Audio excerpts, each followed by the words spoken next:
But why not take the entire 3.5% of gross domestic product that we're spending on military and because solve? if America's not here, there's there's going to be nothing to protect. Correct. I just feel like That's where. All right, thank you. Let's all be blown up, and we won't need homes anymore. Okay, so Casa Siciliano episode 5. This is our 5th episode. The last episode was an hour long. Yeah, that was a long one. It was a long one. We rambled a little bit. So, but we'll make it shorter this time. Yes. This will be, we'll try to power through this one quicker. Faith, facts, and values that are shaping political views. So I guess kind of like why we believe what we believe. And, this is like, we're aligned on a lot. So I think that we'll have some synergy here. I think the energy is going to be good, but feel free to push back. You know what I mean? Yeah. Like, feel free to challenge this and I'll challenge you as well. Okay. So here we go.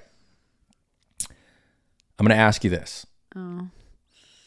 Are people born political? Are people born with their views already intact on like kind of where they're going to align themselves politically? Well, I mean, power of intention says kind of yes, right? Ooh, good one. Because you're born into the person you're going to be. Like, Yeah. So it's kind of hard to say because I Yeah. also think like technically cultural impact kind of guides you in a direction, but I also think like your personality, the person you are, kind of takes over and shifts you into what you meaningfully and morally align with. Do you feel like our parents play a big role in the direction we go? Yes. Politically? Like, yes. But like I said, also like there's a lot of people who are going to go against their parents, or it just depends on how strongly you agree with something and how open-minded you are. I don't have any facts for this, but do you feel like good parents that children look up to and respect might have a little more authority in shaping that political view? Or I'm shooting from the hip there. Yeah, I don't know. I think that as a parent, all you can do is kind of guide your children without walls so that when they're old enough, they're not like, well, you never showed me both sides. You never, like, and now I'm exploring this on my own and I'm going to make a crazy decision just because I feel like you landlocked me into believing this. Why didn't you also teach me that and let me? Maybe like, do you think fear of rejection plays into that at all? I just think some parents are they want that vote so badly that it's like, well, this is what we believe At all costs. And yeah. And like going back to what you said, it's crazy because, cultural anthropology. Do you remember that clip where like Kanye's talking about the little girl that jumps on a table and we tell the little girl like, hey, that's not acceptable. Right. So she's shaped and she's molded as she gets older to not be herself because that little girl is having fun jumping on the table. So it's society that says, hey, that's not acceptable behavior. Right. So, a little bit of cultural anthropology. So I think you're right on that aspect that it does play a factor. Mm-hmm. But I also think you're right. Like parents, there are kids that go against the grain, of whatever their parents choose, and they become informed as they get older. Mm-hmm. And that's part of being a good parent is like, hey, I want you to look at this like objectively. Forget me. Right. Don't be subjective in your views. Right. Look at it objectively. Anyway, I think that was a really cool opening statement. So like, what about your spouse? Ooh, I think that's hard if you're not both aligned. Right. I think that there's definitely relationships that are out there that I even know, that like they're opposites. I know who you're talking about. Well, I know like at least two. Mm-hmm. And not that they're not like aligned, because they have, they're aligned, but they're not politically aligned. Yeah. If I'm thinking of the right. 100%, not 100%, because Okay. you know, they're walking the line. They're not really on either side of the fence. Right. But I think that that's okay if you wholeheartedly believe what you believe, and there's respect. Like we've talked about this. There's respect on both sides, where it's like we can have a discussion without turning it into an argument, and we can respect each other's opinions. Yeah. And that's that. I think the hard part would be like teaching your children without making them think one side is right and one side is wrong, because it's not one side is right and one side is wrong. It's just what's happening with that at the moment. Why do you disagree with them at the moment? Because I think there's good in both sides. I feel like marriage, I feel like what you said, the rule of two. You know what I mean? Yeah. Like what we were talking about with friendships, the rule of two applies. Like, I think that applies here. Like, we cannot align on politics, but dude, we better align on where we want to vacation, or, you know, like how we want to bring up our kids. Do we like sports? Like, what, you know, do we like to read? Are we business minded? Our religion, like what two are we going to align with? I do think politics is a big one, right? Because it does create friction when, well, for us, we're blessed because we're both, yeah, seems like we're on the same side of the fence. Yeah. So yeah. Okay. That was just, you know, open, talking out loud. Good way to kick it off. Cool. What about like, you know, like let's go into some smaller subjects, right? Okay. Like what actually creates opportunity in America? For me, I think it's small business. Like, the fact that I have here is small businesses create about 65% of new jobs throughout the United States. Mm-hmm. That's a lot of jobs. Like, without small businesses creating 65% of new jobs, who else is going to create those new jobs? Right. Corporate America? I mean, that's the American dream. Everybody wants. Right. But if corporate America is creating those jobs and they're in control of the economy, right? Then they have full control over the market. And if they have full control over the market, it means they can determine the value of whatever we're buying. Right. Right? Right. It's not fair when it's at that level. Then there's just a handful of people who own everything. Right. So why, you know, like entrepreneurship versus regulation. Okay. Mm-hmm. I mean, what are your open thoughts on that? I mean, we've kind of, you know, dipped our toes into both of those. We had the availability to create our business, and then we had a regulation that totally shot that down the drain. So true. So it's hard because we were doing so well with that business, but it's like on two of them. Think about Better Baby first. Yeah, Better Baby, I feel like COVID. Yeah. I mean, that was policy destroyed heartbreaking. us. Government policy destroyed us. Yeah.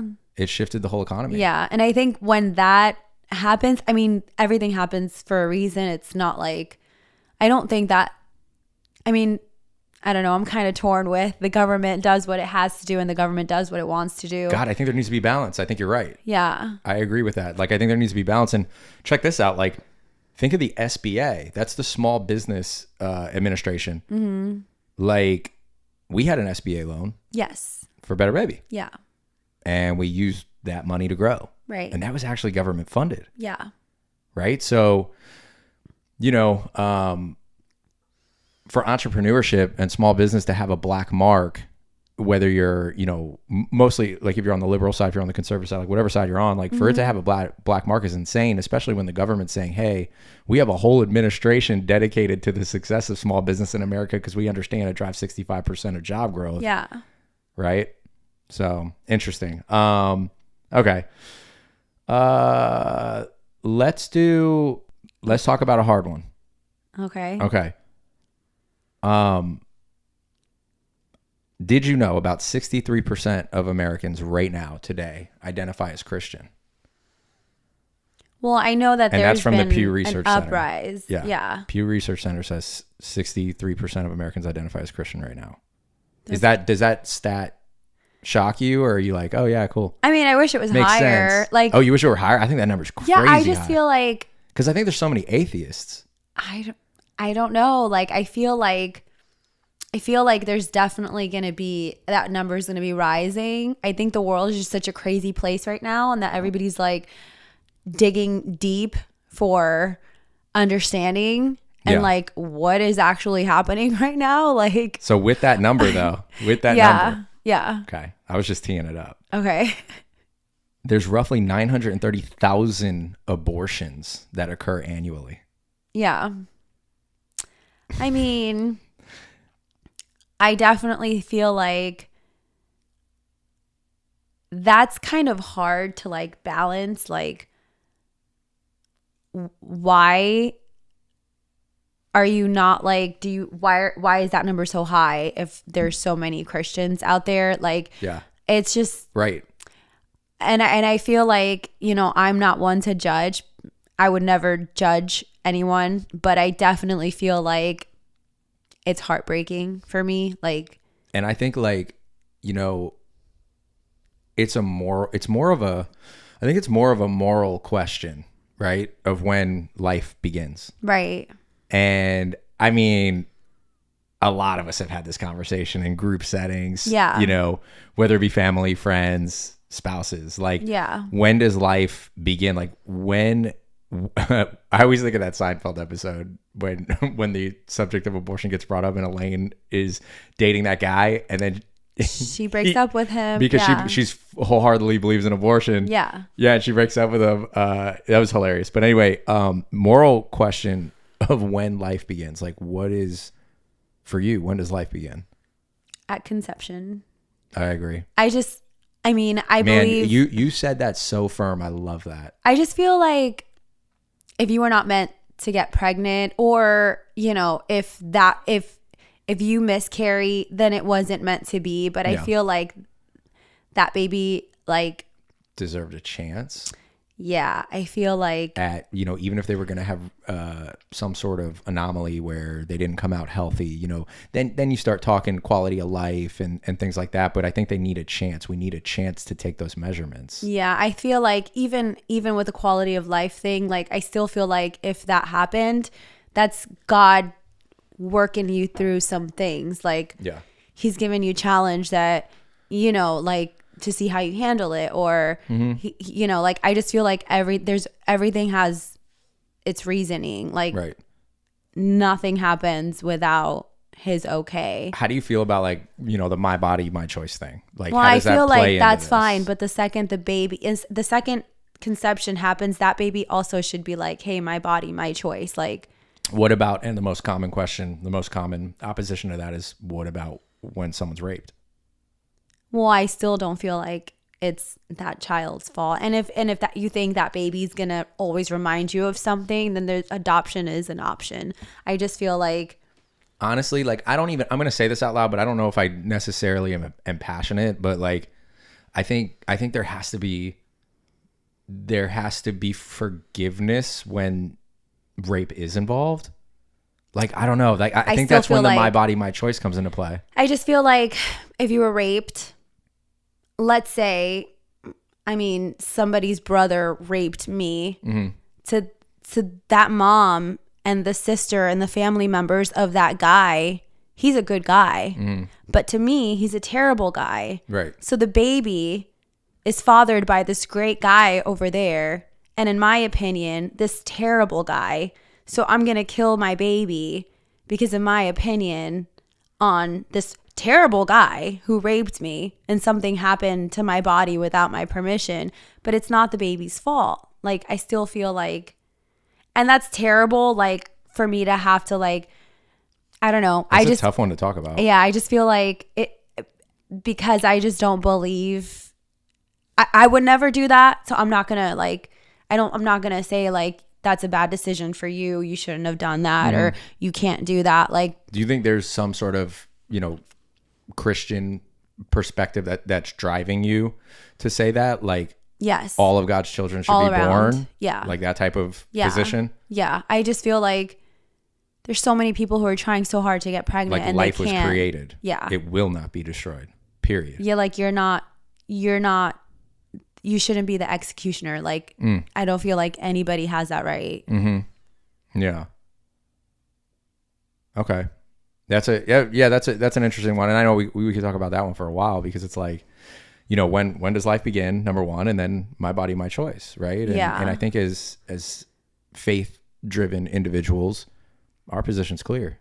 I mean, it's, you know, it's black and white. Like it's biblical. Like we think that way because of our faith. And I don't think we could be talked out of that. Yeah. And like, that's like our opinion. But that is a conservative view. Right. That's like our conviction. Like some people can be religious and still feel like they can justify their reasonings for the choices that they make. And that's not for me to judge. Like you are going to be sitting in front of Jesus one day and you are going to have to explain your decisions to him. Yeah. And that's the only person who can really judge you at the end of the day. Like, right. All I can say is my opinions, because I'm trying to stand up for people who don't have a voice. Yep. So agreed. Cool. Okay. Touchy one. That's it's a little touchy. It's no, hard. that's good. It's hard because it's like, I know like there's people out there who are doing it and they're thinking they're trying to do the best for them. 930,000 abortions. Yeah. What bothers me is the people who use it as like, is that contraception? Genocide? Is like, that genocide at that point? Because we're using it as contraception. Like, yeah. Like that's what bothers me. borderline. Like if you're, you know, out there and like just not even using protection and you're just like, all right, well, I know I can get an abortion. Yeah. So like if I get pregnant, it's fine. Like that's not really fair. Yeah. You know? Right. It should be like, even if it was legal, like it should be one and done. Like you could not, that's it. You're on the list. You've had one. What about what about plan B, where like it just kind of sweeps the eggs out? Right. I think, there's no contracept, like they're not. Yeah. I think plan B, acceptable. doesn't let, I think once you're pregnant, I don't think plan B will work. I don't think so. Any viewer, fact check that. Yeah, I don't think it does. I think it just sweeps the eggs out that are unfertilized. Because because when the egg is fertilized, I think it attaches to the uterus wall. I think that's what happens. Yeah. Anyway, fact check that. We sound stupid now, but it's fine. I'm not really sure. I know, me either, but I'm pretty sure that's accurate. I might even post my own comment to confirm it, but we'll see. Okay, how about this? I think America's changing as a whole. Mm-hmm. Okay. I think that woke America is on its way out. I think we are phasing woke America out. And by woke America, I mean pretty much everything is, you know, every decision and agenda is driven by race or driven by an identity, right? Mm-hmm. And that was woke America. It was like creating an even playing field for the 0.001%. And like what I read was it's a pendulum. Like even though woke America feels like it's being phased out right now, which it is, because conservative America is kind of creeping back in and it seems like conservative America is tired of woke America. I read that it is like a pendulum. It's swinging back that way. But once there's a majority, like once the majority is in full control and clear control, it actually starts to push back. So that pendulum, whether it's a 10-year cycle, 15-year cycle, it's going to start to push back the other way. Mm-hmm. With that said, I merit versus race. Okay. Like, I think that's a big topic when we talk about woke America or when we talk about equality. Mm-hmm. Right. And morality, because that's the topic of conversation. I think we had segregation and that was a real thing. Like that was incredibly wrong. Right. And, you know, people were mistreated and treated like animals, honestly, for not just in obvious ways. In like, obvious ways. Not right. just in the 60s though. Yeah. Like, I'm talking historic historically through America's history. Terrible. Like in other countries as Yeah, well. right. Okay. Monkey see, monkey do. Like the culture was brought into this country, and it did occur for far too long. Even one day is too much, and I totally am on the same side as that. However, like, I think that there's an overcompensation happening still. I think that there's an overcompensation, and I'll give you a personal anecdote. Applying for like Florida A&M University. Okay. It's a good law school. And when I say university, I mean the law school. It's a good law school. It's in Florida. When I was applying, I noticed there was not any sort of scholarship that I could. It's a predominantly African American college, so they had scholarships based on skin color. I mean, and they had dozens of them. No Caucasian scholarship, and it sounds stupid to say out loud, but like it's the truth. Right. There was no Caucasian scholarship. Yeah. My chances of getting into Florida A&M University were completely handicapped. Yeah. To no fault of my own. Right. Good grades. Right. Right. I did what I needed to, so it wasn't based on merit. So with that said, a lot of scholarships are race neutral. So I'm not just really talking about every college. I'm not saying because of this one college, like that's what every university in the country is like. What you're like, I'm understanding is that like you felt like you were being. Absolutely. I felt like I was at less of an advantage. Right. Scholarships, right, and performance should be based on merit. Right. Right. Yeah.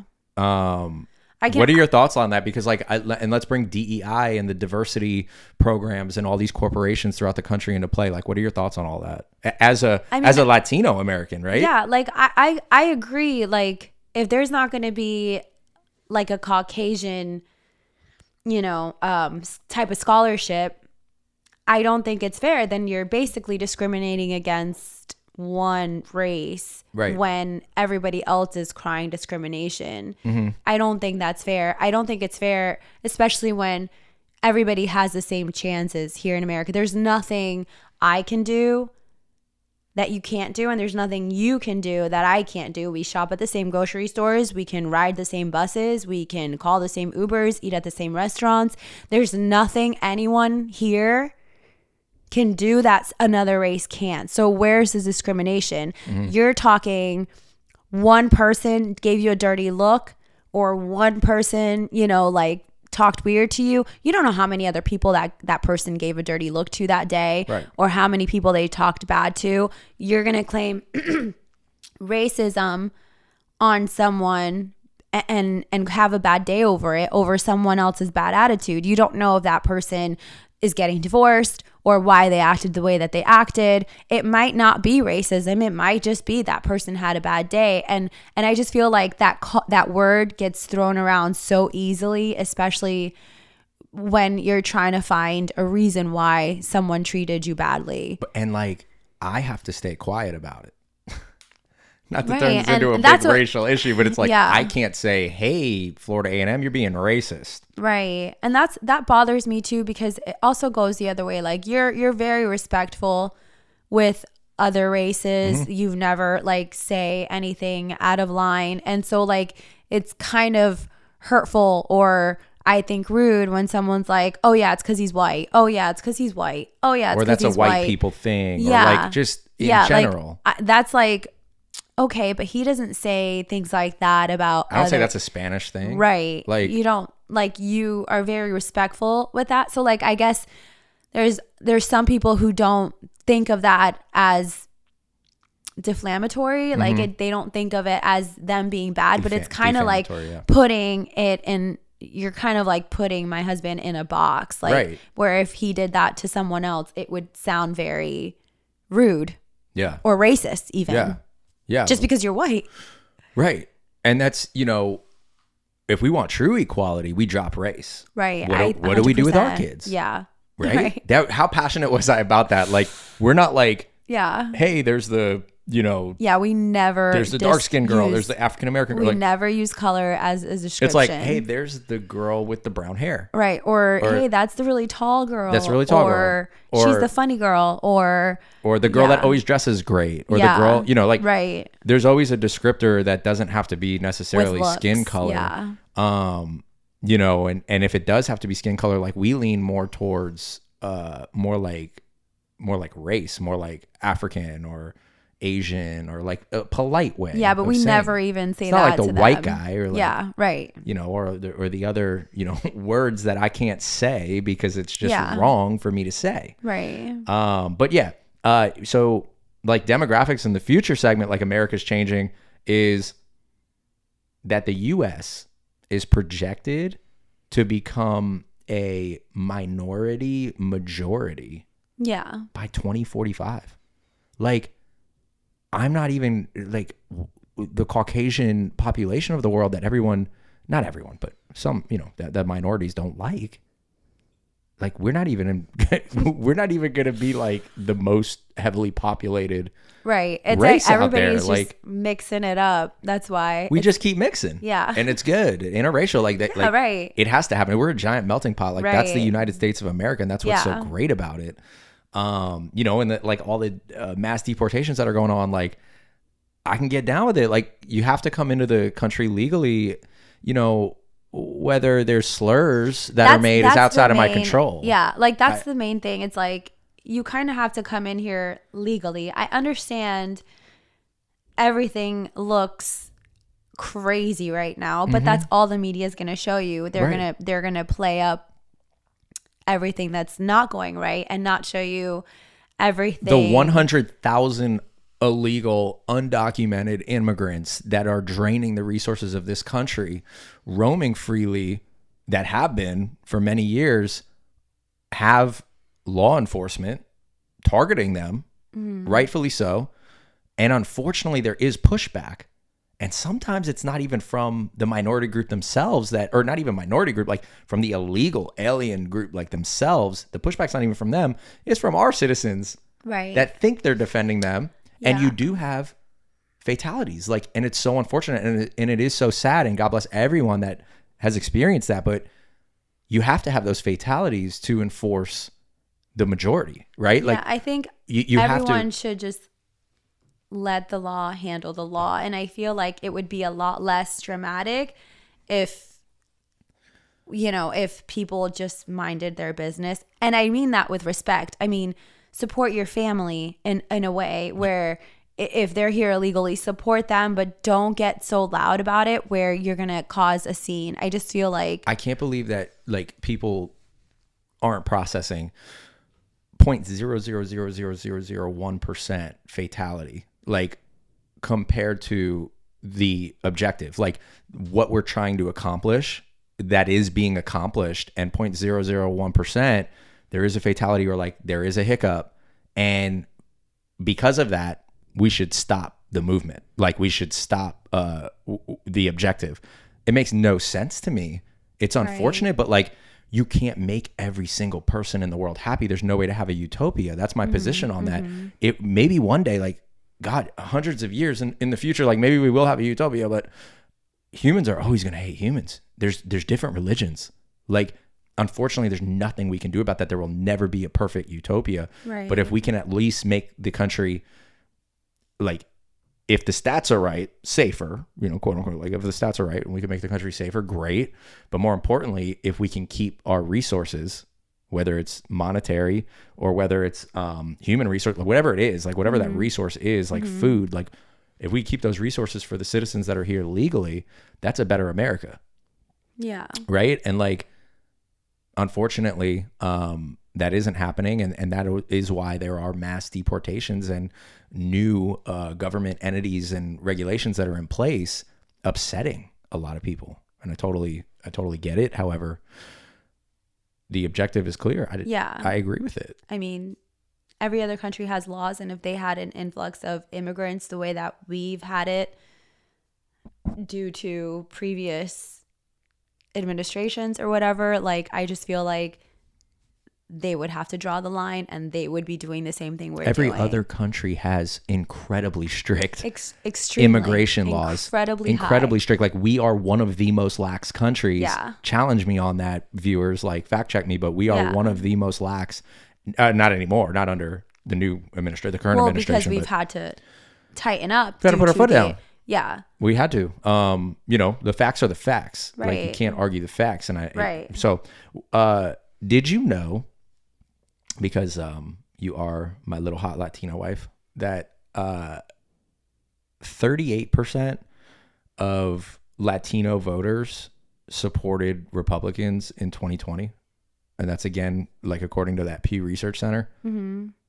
Does that surprise you? 38% of Latino of the Latino group. I know we were following up with it, like, while everything was kind of happening, and so I understand. Like, you work with a handful of Puerto Ricans who all voted Republican. Our entire staff at two of the companies, 14 people. Yeah, so I'm just like, there's definitely a misconception that, oh, if you're Spanish, you have to vote this way. Or if you're Puerto Rican, you have to vote this way. Because I definitely think there's a bubble of people who feel strongly that if you don't, you're a sellout or whatever. But there's also the same view from the other side. Like, so I just feel like, believe what you want to believe, but be respectful, because there's a reason why we believe this way. And there's a reason why I'm sure you believe that way. And just won't be one of the two things we talk about. Yes, totally accurate. Charging on. Yeah. Charging on. That one you talk about. We could talk about that a very long time. Gun rights. Just throw it out there. Wait. Yeah. Let me give you. Okay. Roughly 42% of U.S. households report having a firearm. 42% of U.S. households. Defensive gun use estimates range hundreds of thousands per year, according to studies cited by the CDC. So, no other country really allows you to have a gun. Yeah. Okay. You talk about crime, right? We're one of the, and we talk about the stats, and we talk about the mass shootings that have been happening. I'd love to hear your thoughts first, and then I'll jump in. Gun rights. I mean, I definitely Second think Amendment. There's hunters and there's, different reasons for having a firearm. I definitely think if there was no criminals illegally having guns, we would probably feel a little bit safer with not having to carry a gun everywhere. Do you think the illegals would find a way to get a gun anyway? That's the problem, is that there's always going to be guns on the streets. And so I feel like I was pretty against us owning a gun, until recently. I was like, no, I feel like we need to, in order to feel safe, have a gun, because not because of us, not because we like to go shooting all the time, but because if in case someone does intrude into our home, we need to be able to protect our family. Yeah. And so it's almost like we're on the defense, because we're just worried. My thoughts are that, like, cocaine dealers, like, cocaine is distributed around this country, and that's super illegal. Same thing with firearms. So that's my position on it, is like, even if we made firearms fully illegal in this country, people would have access to it. Right. I don't think these mass shootings are attributed to hobby enthusiasts. Right. Like, it's not hobby enthusiasts that have these guns that are going around and shooting up churches and schools. Like, it is people that have a mental illness, and those people that have the mental illness will find a way to get a gun. Do I think that there should be tight regulation and tighter, and the 3-day cool off period, and before you actually can have that tangible firearm in your hand? Like, definitely 100% it should be regulated. But, like, unfortunately, bad people are going to do bad things when they get a firearm. And like what you said earlier, if somebody breaks into the house, these puppies are ferocious, but I don't think they're gonna be any match against a 9mm pointed at me. Right. So I think for defense, like, super important. So because I know we're on that, and like the world it's so unsafe right now. It just like the global tension, and I want this to be an evergreen episode. And what I mean by that, like, is I'm not going to mention specific things right now. Like, I'm not going to talk about Charlie Kirk. I'm not going to talk about the Iran war that we're basically in. Mm-hmm. Like, I'm not going to talk about those items. But the world is not the safest place. And that is pushing a lot of Americans, I think, to strap up. Yeah, like, I mean, I'm like, how do we build a bunker? Like 100%. It's like we're thinking of things like that. Our minds are definitely not safe. Yeah. Like, it feels very uneasy, and it's not just one thing. It's like, I feel like it's almost the distraction. Like, oh, one thing is happening over here. Oh, let's distract them and drop this bomb. Oh, they want to distract over here. Now let's drop this over here to pull them back over.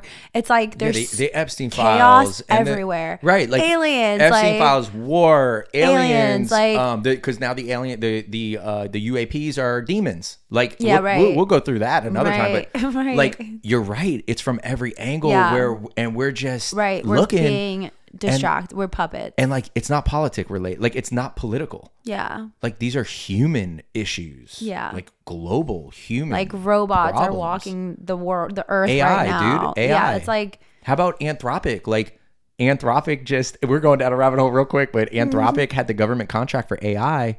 And because they said, hey, we're going to draw a line here on what you're allowed to use this for. Yeah. Well, the current administration was like, hey, no go. We're going to go with OpenAI instead, which is Sam Altman. So like, even Sam Altman, they signed the contract, and I want to keep this episode evergreen. I'm sorry, but even Sam Altman signed the contract, and they redlined it after, and they redlined this thing, and they were like, hey, I know we said this could be open for anything and everything. However, we kind of agree with Anthropic. Like, maybe we should have some regulation here, which is like, whew, okay, people are sane in this world. But, that politics aside, like, we have these views on firearm, rights, like gun rights, and our Second Amendment right, and we have our abortion view, and we have all these views that we're talking about. Like, those are not political. Like, I just feel like those are human. Right. Politics aside, like, we're voting for a human that has the same ideologies as us.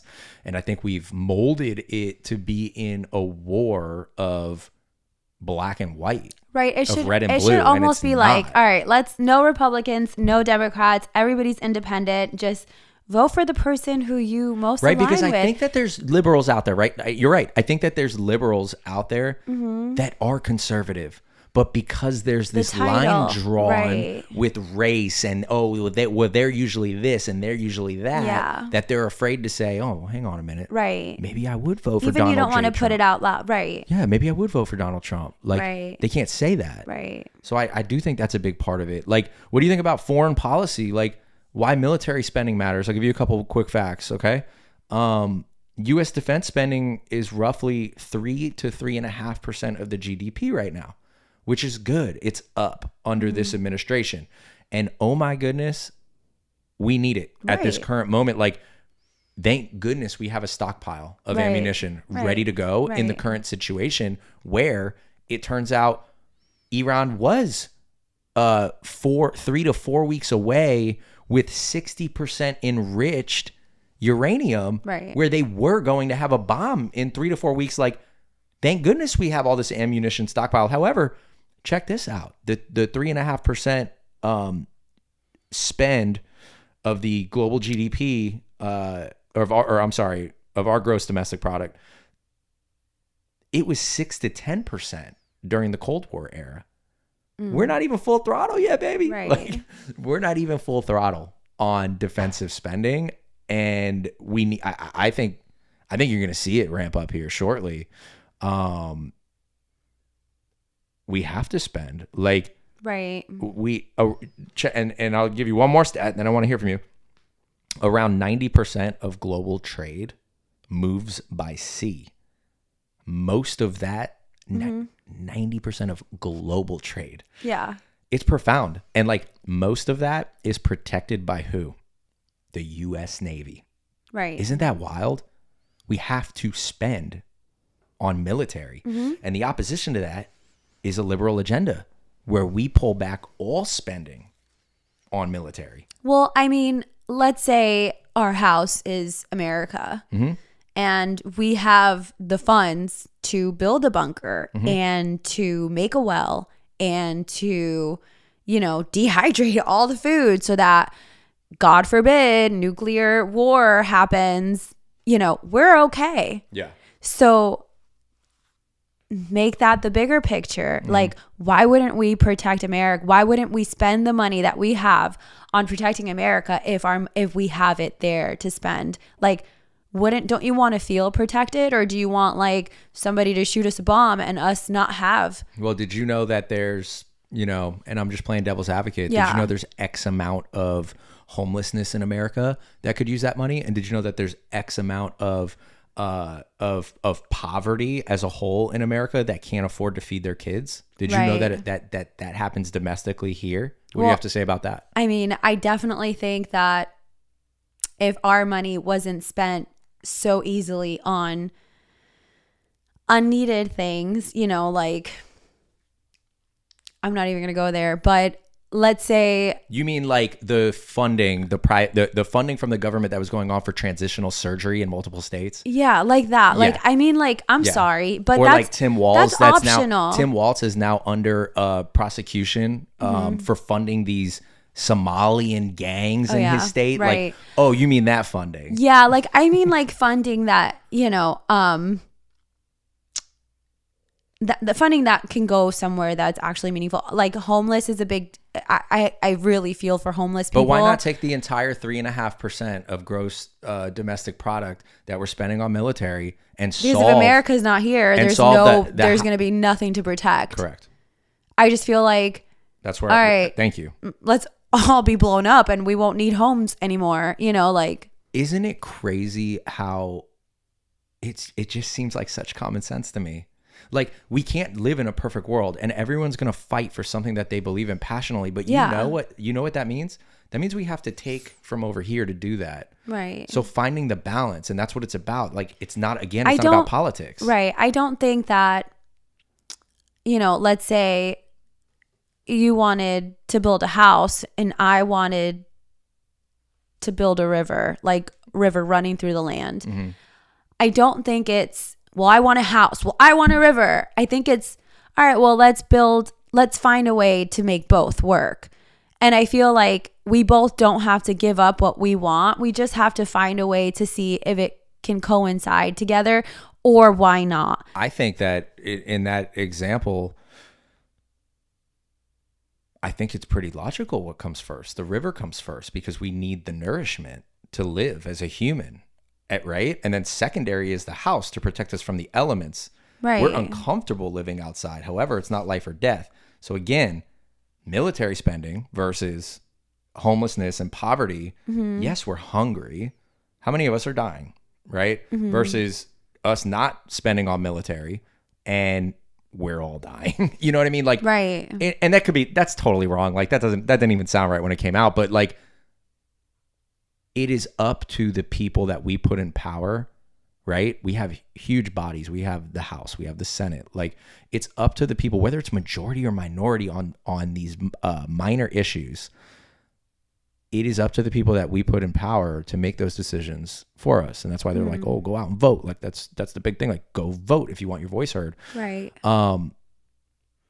Again, we think of it as left and right. And I'm on this side versus that side. Like, I'm a Cowboys fan and a Bucks. Like, you know, why are we thinking of it like it's a sporting event? You know, there's no sides to this. It's about what's most right and what's, you know, wrong. And unfortunately, you can't have it all.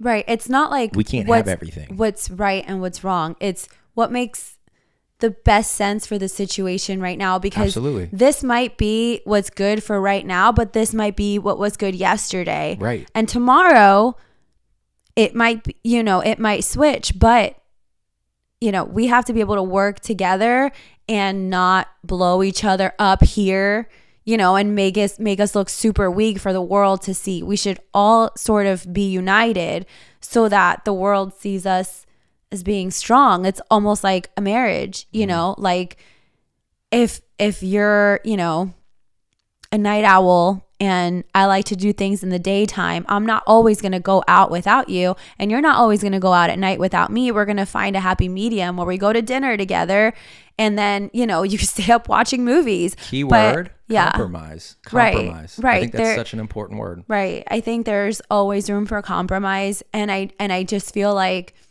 some people are so quick to anger over politics, but it's literally in the Bible. Like, you can't get so angry and worked up. You know what? Like, pray about it. Instead of speaking, I think it was a Bible verse that's like, your tongue is where the evil is, like, and once you let that out, like, that's where your heart is. So it's like, instead of speaking evil with your tongue, like, pray about it. Yeah. You don't have to tell the world how you feel. Right. Like, it's not going to really, like, you think that, like, that's like me telling our neighbor something bad that happened. I don't think he's going to solve my problems. Exactly. I'm just venting and speaking evil about so-and-so.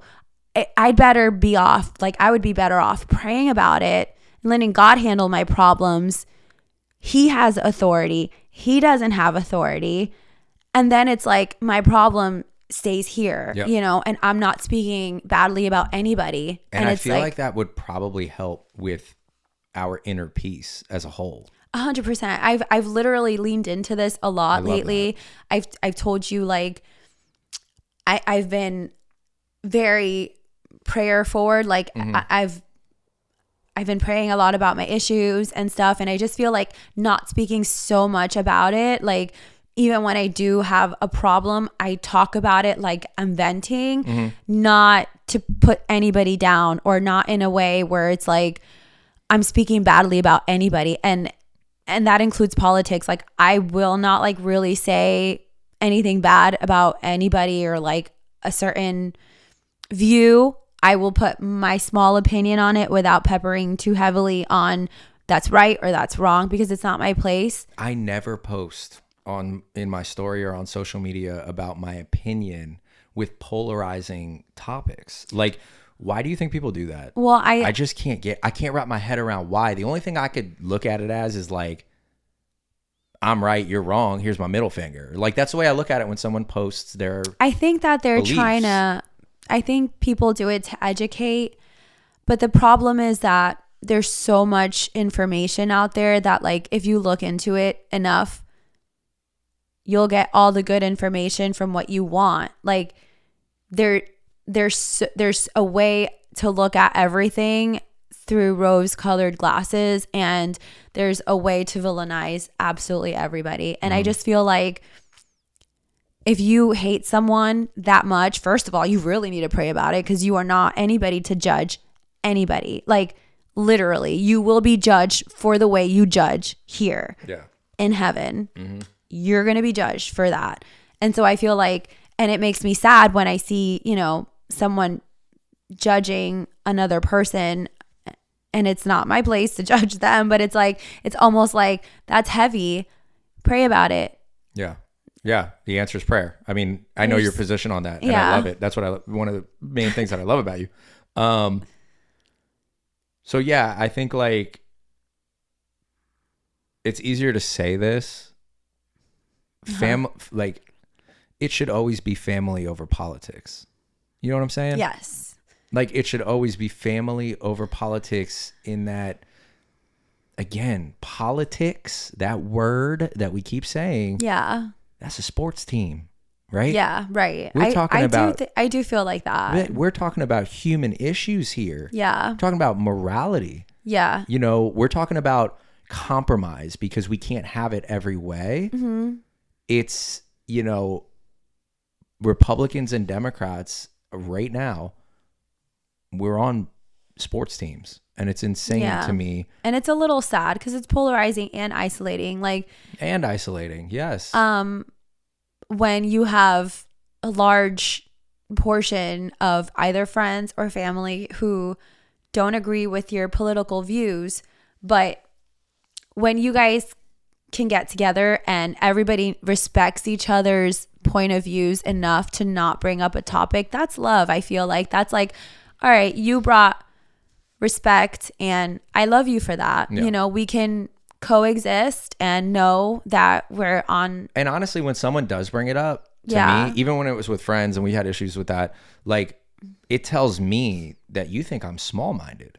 Like, you think I'm small-minded enough that whatever you're going to show me or tell me right now is going to change my perspective on core issues like abortion, gun rights, military spending. Like, you're not going to change my viewpoint on core issues because what I think is a good compromise, a good balance for society, for like the human culture, you don't agree with it, like, I'm not changing my perspective on that because that's a core belief that I have. But so that's why I said, like, family over politics. So like, loving family members who disagree politically, cool. I mean, we're good at that. We're actually, like, we should have a trophy for that. And then, like, rejecting the idea, this is rejecting the idea that someone's and this is harder for me, right, because I'm not a minority, but, like, rejecting the idea that someone's beliefs come from race or manipulation, right? Like, I think it's so belittling to say that, well, you're that because you're this race, or, well, you're that because you're married to so-and-so, or you're that because your dad is that. Like, it's so belittling. Like, that challenges it challenges, like, not my integrity, but my capacity, like, to think. Right. I mean, I've definitely, I don't know if I've, like, experienced that because, I mean, but I definitely know of a few people who I have come across people who've been judged for, the way that they vote, and their friends were like, oh, well, you vote like that because of your husband. Yeah.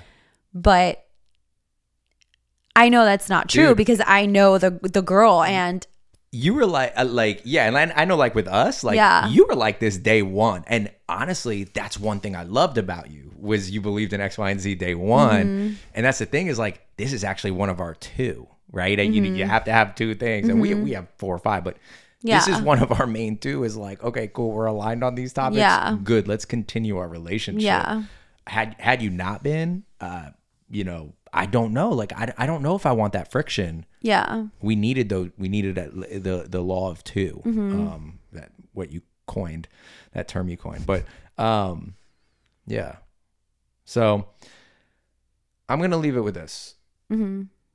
I think people are exhausted with the shouting. Yeah.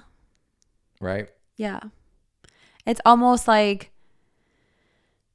speak softly, carry a big stick. So it's like, yep.